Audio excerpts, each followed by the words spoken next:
Et oui à la dignité et la liberté du peuple palestinien. Aujourd'hui, on est encore debout pour parler de tout ça et pour vous dire que ce qui s'est passé encore cette nuit, c'est une nouvelle fois l'illustration du droit de poids de mesure ou bien le droit à géométrie variable. C'est que vous avez un État voyou et tous nos élus suspendent le droit tant que ce pays en fait ne veut pas se conformer au droit. Apparemment, il ne voit pas ce qui se passe. Aujourd'hui, il y avait donc l'arrestation de l'équipage de la Madeleine. Dans cet équipage, il y avait plusieurs Français et vous avez constaté tous comme nous qu'il n'y a pas le petit doigt qui a été levé de la part du gouvernement français. Israël a coupé pendant plusieurs semaines toute distribution humanitaire à Gaza.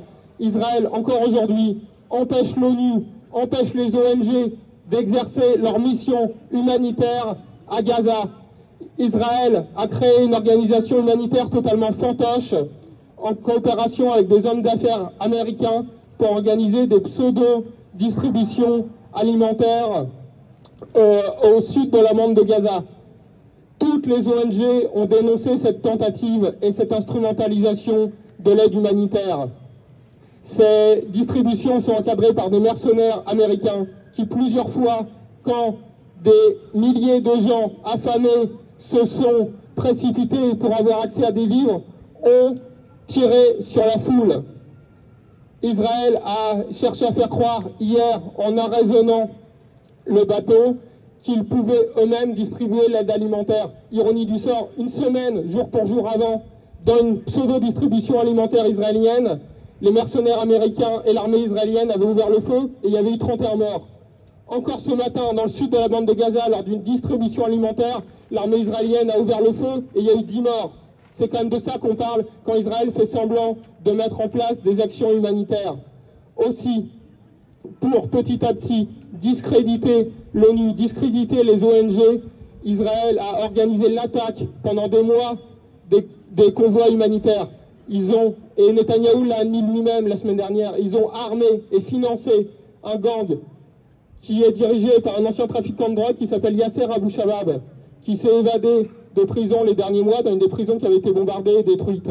Ce gang-là, armé et financé par Israël, attaque les convois, tire parfois sur les humanitaires, et ensuite pille le contenu des convois, les revend au marché noir.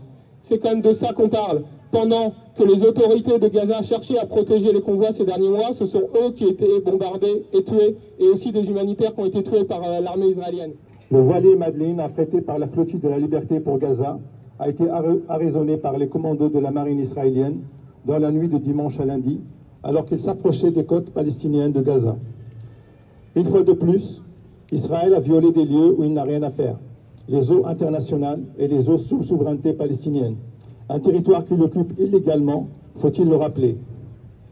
Après plusieurs approches de drones et de navires militaires, après avoir été aspergé et recouvert de peinture blanche, le navire de la Solidarité a été stoppé, ses communications coupées et ses passagers arrêtés.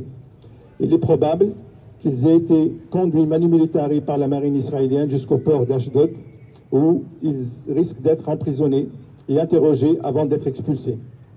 Jusqu'au bout, l'équipage du Madeleine et les militants de la Solidarité embarqués à son bord depuis une semaine pour tenter d'ouvrir une brèche dans le blocus maritime, et le siège de la bande de Gaza n'auront pas cédé aux pressions et aux menaces des autorités d'occupation israéliennes pour les obliger à rebrousser chemin. C'est en fin d'après-midi que la députée européenne, Rima Hassan, a alerté dans une dernière vidéo de l'imminence de l'attaque israélienne. Elle a en outre rappelé une dernière fois les objectifs de cette initiative à laquelle elle participait avec une douzaine d'autres activistes, parmi lesquels Greta Thunberg. Toutes et tous méritent d'être salués pour leur courage et leur détermination.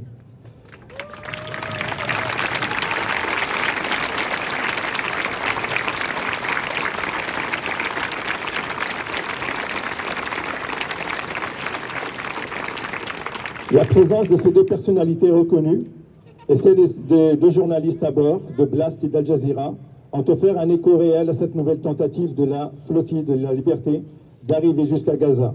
Mais c'est évidemment la situation totalement tragique et inhumaine imposée depuis 20 mois à la population par les génocidaires de Tel Aviv, qui lui donnaient une portée à la fois symbolique et politique importante, au point de susciter un vrai courant de sympathie dans l'opinion publique et la mobilisation de 200 parlementaires européens auprès des autorités israéliennes.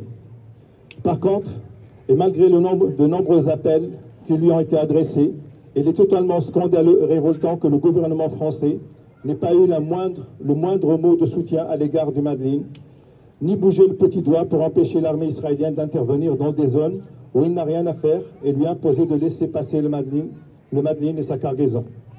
Aujourd'hui, nous lui demandons de sortir de son silence complice et d'intervenir sans délai pour que les militants et les membres d'équipage soient libérés immédiatement et que le bateau soit restitué par les autorités israéliennes à la flottille de la liberté.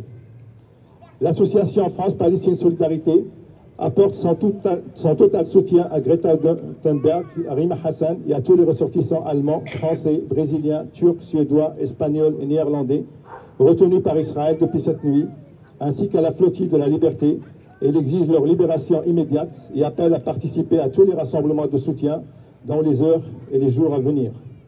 L'AFPS exige que la France et l'Union européenne prennent sans plus attendre des sanctions contre Israël afin d'obtenir un cessez-le-feu immédiat et l'arrêt des génocides à Gaza.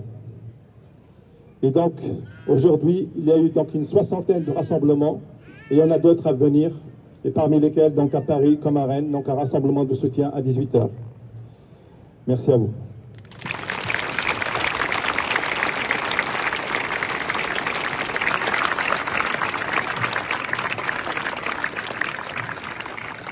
Il continuait d'affluer, des familles déplacées, le visage creusé par la terreur, amenait des blessés, enfants, femmes, hommes, vêtements ensanglantés, blessures par éclat d'obus, cris de douleur, ça ne s'arrêtait pas. Nous travaillons sans relâche, les mains tremblantes mais fermes, l'esprit en ébullition. Pas le temps de réfléchir, de respirer, ni même de boire une gorgée d'eau. Je n'ai pas regardé l'horloge une seule fois. Quand la relève est arrivée, j'ai réalisé qu'il était déjà 16 heures, 8 heures, pas de nourriture, pas de repos, pas de pause, juste le traumatisme et le désespoir. C'était le premier jour de l'Aïd à Gaza. Je suis retournée à ma tente, tandis que le soleil disparaissait derrière l'horizon enfumé, le cœur endolori, l'âme plus lourde que jamais. Je ne pouvais chasser ces images, les corps minuscules, les cris, le sang. Je restais assis en silence, et une question résonna dans mon esprit, comme une prière perdue dans le vent.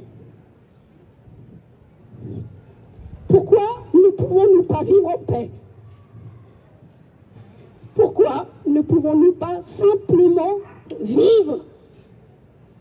Merci. Merci à lui.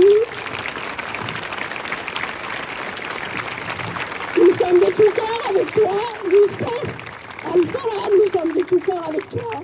Que Dieu t'accompagne dans cette épreuve. Merci à tous. Bonjour à tous, merci à tous, parce que tout seul on fait rien et ensemble on va y arriver. Et tous les chemins mènent à Gaza, donc ce soir on est là parce que le chemin de Rima a été bloqué, arrêté. On est tous là pour soutenir tout l'équipage qui était sur le bateau. C'était des citoyens comme vous, comme moi, comme nous tous. Donc on va trouver un autre chemin. Et jeudi prochain, je vais partir au Caire avec on sera 7 Rennais à partir au Caire. On va vous représenter. On va essayer d'aller marcher vers Gaza. Ça s'appelle la marche internationale pour Gaza. Et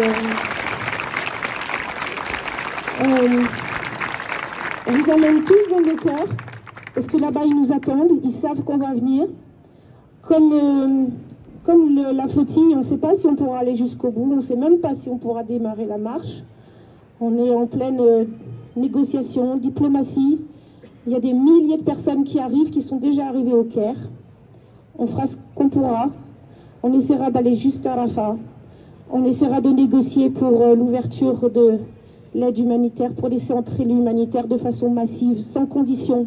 et pas seulement des camions pleins de linceul, comme ils ont fait il y a 10 jours. On va essayer, il y a 55 pays, 55 délégations. En France, on est probablement plus de 300. On est en train d'enregistrer tout le monde, déjà sont arrivés là-bas. Et on espère qu'on arrivera jusqu'à Rafah, et sinon on recommencera. Parce qu'on n'arrêtera pas, et je pense que vous non plus, vous n'arrêterez pas. On va monter la pression, on va faire ce que nos gouvernants auraient dû faire. Nos gouvernants qui n'ont pas bougé, qui ont permis ce génocide. Et vous vous êtes levés, donc on va faire entendre vos voix jusqu'à Gaza. Merci à tout le monde. Merci. La parole à des gens qui ne représentent vraiment rien. Parce que là, au moins, nous aussi à Rennes, on représente quelque chose. Mais il y a des gens qui ne représentent rien et on leur donne la parole pour dire non, non, il n'y a pas génocide.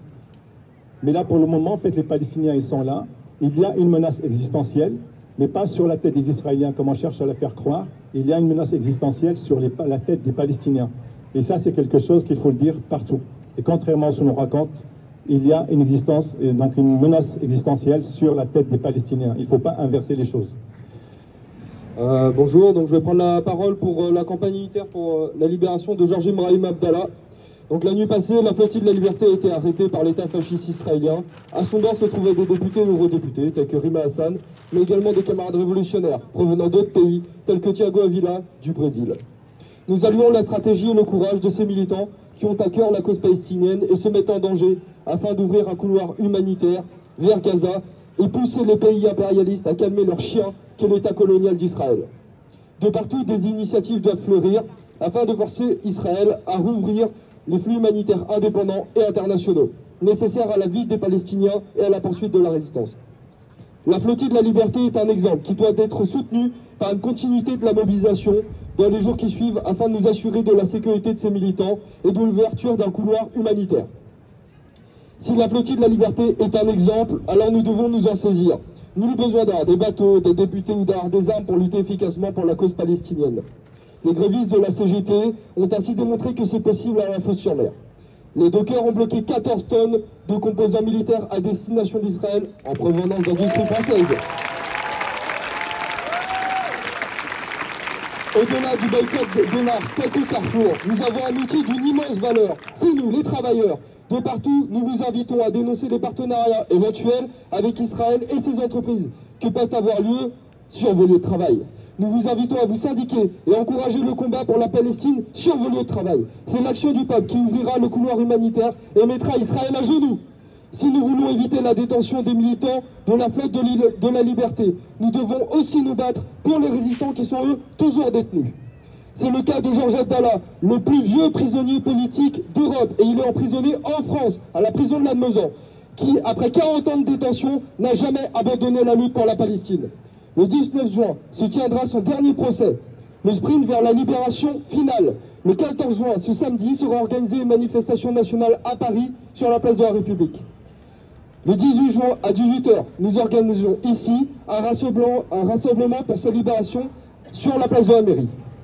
Nous ne relâchons pas la pression, les juges l'ont reconnu eux-mêmes. La mobilisation est décisive dans le processus de libération du camarade. À 70 ans, le résistant Georges Abdallah doit être libéré. Battons-nous jusqu'au bout pour nos résistants, contre la répression de la bourgeoisie et des impérialistes. Palestine vivra et Palestine vaincra.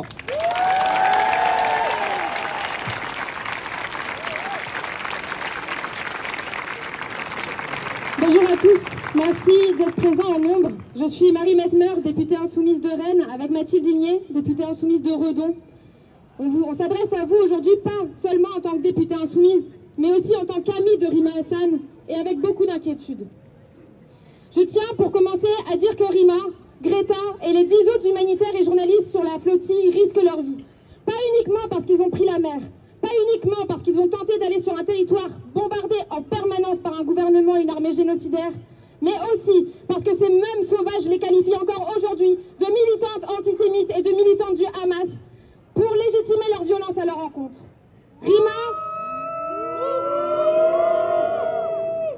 Rima et Greta sont leurs ennemis symboliques. Rima, bien entendu, parce qu'elle est franco-palestinienne. Elle les dérange parce qu'elle est. Elle les dérange dans sa chair, elle les dérange dans son existence même. Et parce que c'est une défenseuse acharnée des droits du peuple palestinien. Greta, car c'est une jeune femme activiste qui ne leur cède rien et qui ne cède jamais à personne rien. Et les 10 autres aussi sont leurs ennemis symboliques, moraux, car ils naviguaient en paix pour aller distribuer de l'aide humanitaire à des citoyens. Parce qu'ils sont l'étendard aujourd'hui des droits humains et du droit international. Parce qu'ils opposent humanité à la cruauté du gouvernement d'extrême droite de Netanyahou. Je voulais vous rappeler pourquoi nous en sommes là aujourd'hui. Parce que l'armée et le gouvernement d'extrême droite, génocidaire et colonial de Netanyahou ne respectent rien. Parce qu'un blocus humanitaire encercle la Palestine et provoque famine, maladie, souffrance et tellement de morts. Netanyahou est un criminel de guerre. La flottille de la liberté d'aujourd'hui n'est pas la première. Il y en a eu plusieurs. En 2010, une flottille avait aussi été attaquée. Il y avait eu 9 morts et 28 blessés, tabassés en prison israélienne. Il y a quelques semaines, un autre convoi humanitaire se faisait bombarder par Israël. La flottille de la liberté contenait du lait en poudre, des couches, des médicaments, du sucre, de la farine, du riz, des prothèses pour les enfants et des béquilles. Des béquilles qui sont considérées comme une arme de guerre par Israël. La flottille naviguait en paix quand à 2 h du matin, en zone dite eau territoriale internationale, elle fut arrêtée en toute illégalité par la soi-disant armée la plus morale du monde. Depuis, nous n'avons plus aucune nouvelle, ni de Rima, ni des autres. Je veux dire aujourd'hui tout notre respect pour le courage des passagers qui risquent leur vie pour distribuer de l'aide, comme à toutes les autres initiatives, comme la Grande Marche pour Gaza par voie terrestre qui s'organise, comme les humanitaires, bénévoles, les médecins qui s'engagent pour aider. Et à ce titre, je veux aussi saluer l'AFPS de Rennes, le comité inter-organisation Palestine de Rennes, et Cathy, rennaise et porte-parole française de la Marche pour Gaza, et leur engagement sans faille.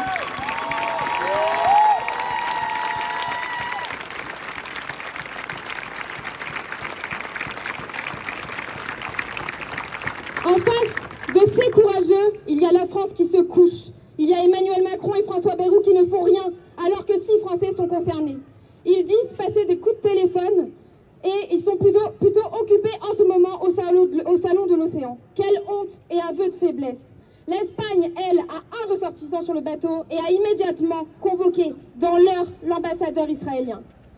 Nous avons eu des policiers français qui ont été violentés et incarcérés par Tsahal. On a tiré il y a quelques jours sur des diplomates internationaux. On a retrouvé 3 conteneurs avec du matériel militaire en direction d'Israël au port de Marseille. Mais Macron ne fait rien. Plus que la France qui se couche, c'est la France complice de crimes de guerre. Nous demandons immédiatement la libération des passagers, que les humanitaires passent à Gaza, que la France et l'Europe arrêtent de livrer des armes, la fin de l'accord d'association entre l'Union européenne et Israël, la reconnaissance de l'État de Palestine, l'arrêt du génocide à Gaza. Merci à la flottille de tourner le regard du monde sur la Palestine. Nos pensées vont à eux tous, et aux milliers de morts palestiniens et tous ceux qui tentent de survivre encore. Alors contre la guerre, gloire aux dockers du port de Fos, gloire à la marche pour Gaza, gloire aux courageux de la flottille, on est avec vous.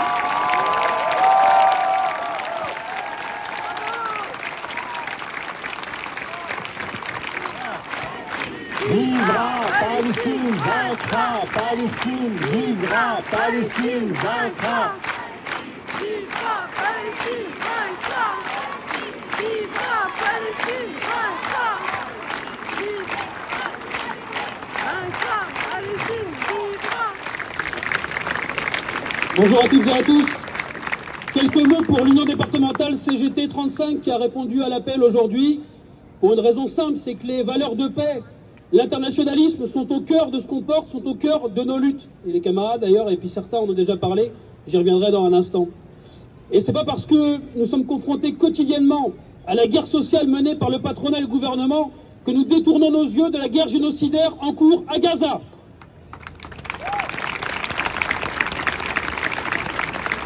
Car c'est bien d'un génocide dont il s'agit.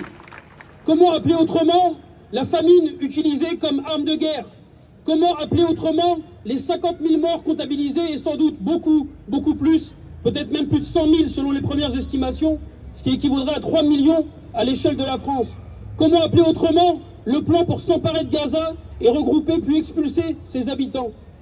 Dans le cadre du collectif national pour une paix juste et durable entre Palestiniens et Israéliens, nous luttons, nous aussi, contre ce génocide. Nous demandons des actes tout de suite. Un mot aussi sur la répression, effectivement, qui a lieu ici en France ou en Europe face comment dire, à l'ensemble des citoyens, des organisations qui dénoncent en fait la guerre génocidaire à Gaza depuis 20 mois maintenant. Et donc juste pour vous rappeler qu'il est important, on est nombreux aujourd'hui, il va falloir qu'on soit encore nombreux, parce que même si comment dire, nos gouvernants et même si notre président en fait commence seulement à se réveiller et à se dire que ce serait peut-être bien si toutes les étoiles sont alignées, que l'État français reconnaisse enfin un État palestinien. Mais enfin, pour aujourd'hui, j'ai envie de dire, nous n'en sommes même plus là. Nous n'en sommes même plus là. Gaza est complètement détruite.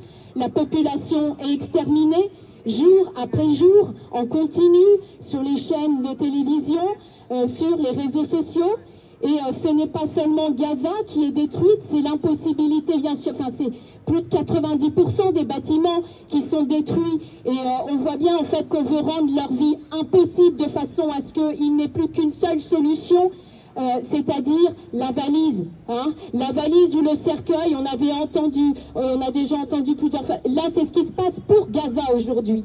C'est le seul choix que donne aujourd'hui Israël au Gazaouis. Mais il n'y a pas que Gaza, il y a ce que disait un camarade plus tôt, c'est également la Cisjordanie qui continue d'être colonisée, des camps de réfugiés qui sont expulsés. Et donc il y a bien le danger aujourd'hui, c'est qu'il n'y ait plus une seule terre pour vivre tout simplement pour les Palestiniens.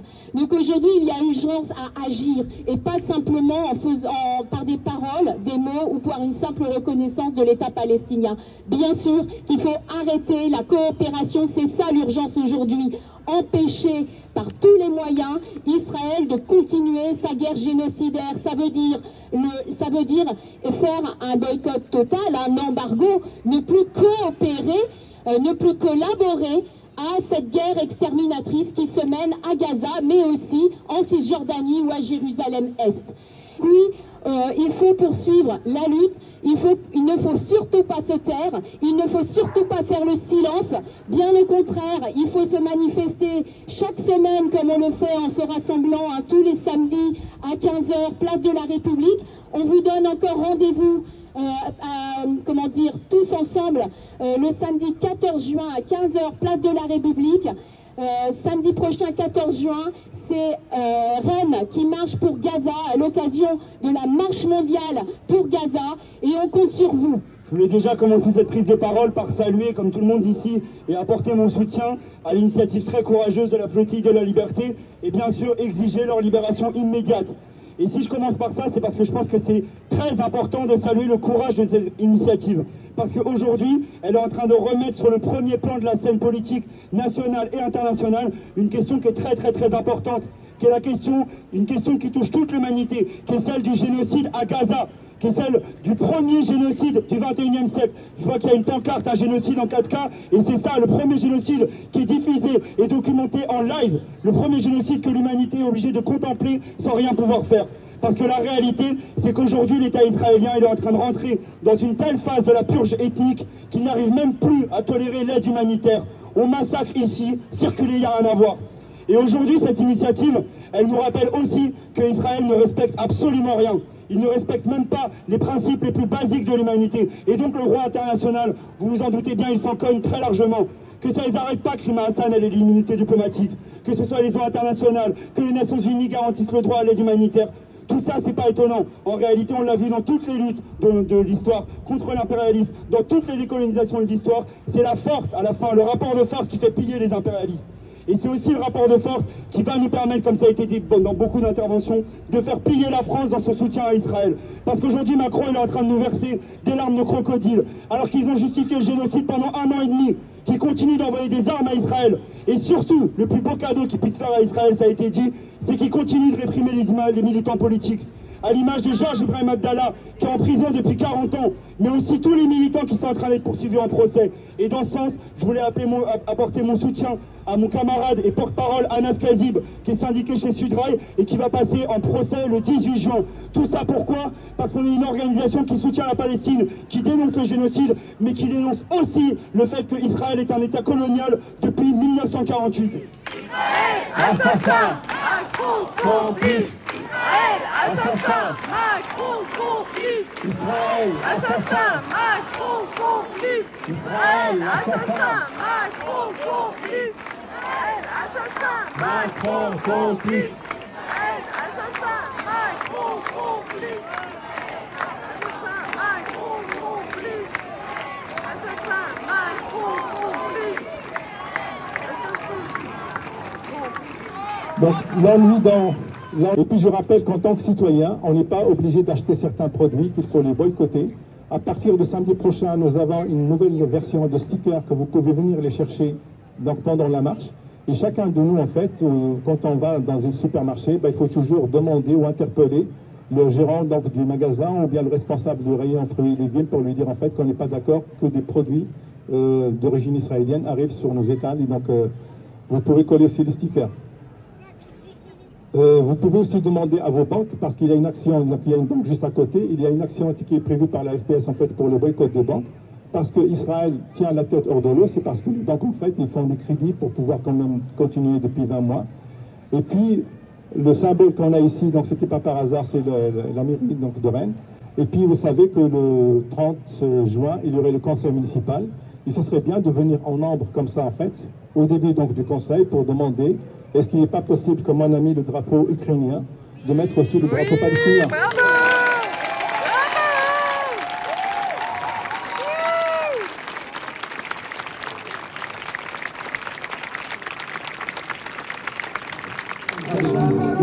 Pour raconter mon histoire, pour vendre ces choses qui m'appartiennent et acheter une étoffe et des ficelles.